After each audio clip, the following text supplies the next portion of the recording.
In this video, I'm going to be talking about adding music tracks to your sequences.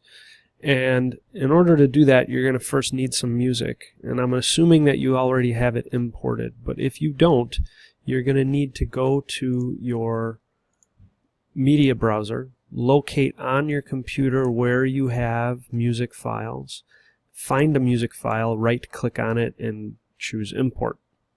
Then immediately, as I've said in previous videos, organize your music into a bin. I would create a new bin, and I would add music as the title of that bin and make sure that it's nested in there. If I double click on the bin, you'll see that I have a song in here, but it opened it into a new window, which gets kind of wonky and unorganized and cluttered as far as my workspace goes. So instead, hold Control while double clicking, and it'll nest that new window inside of your media browser panel. Now to add this, it's real simple. I can click on this entire track and drag it into an open audio track on my timeline, and that's about it.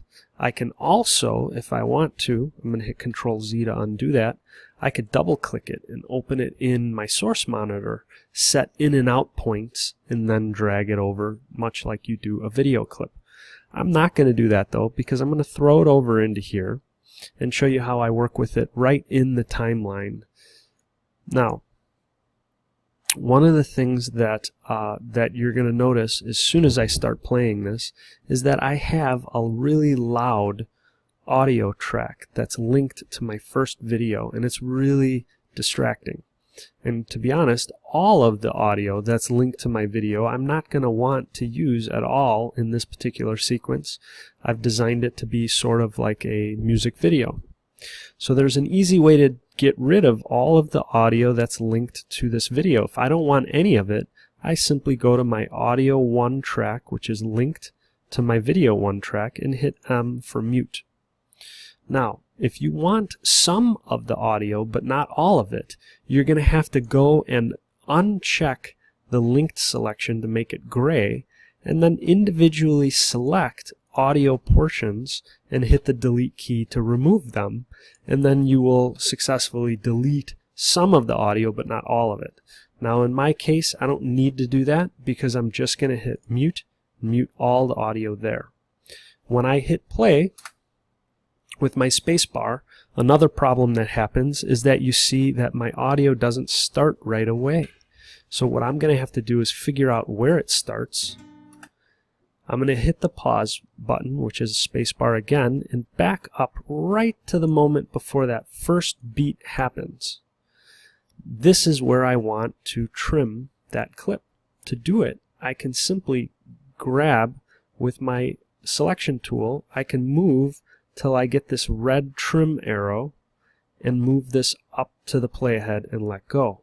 Now I'm going to have to grab the entire audio clip and move it back so that it syncs up. And when I start my video, the audio goes as well. The other problem that I have as soon as I start playing this is that I see the volume is a little bit low. To increase this volume, simply move my cursor to the middle of the audio track, click, and drag up, and you'll see 4, 5, 6 decibels. That's an increase in volume. I'm going to keep it somewhere around 4. I'm going to hit my space bar, and it sounds much better. Please pay attention to these bars over here. If they are billowing up here and causing this little rectangle to go red, it means that the volume is too high and you're going to want to back it off a little bit. The next problem that I see is that this particular music track was recorded in mono. It was only the left channel that was recorded, and there's nothing on the right.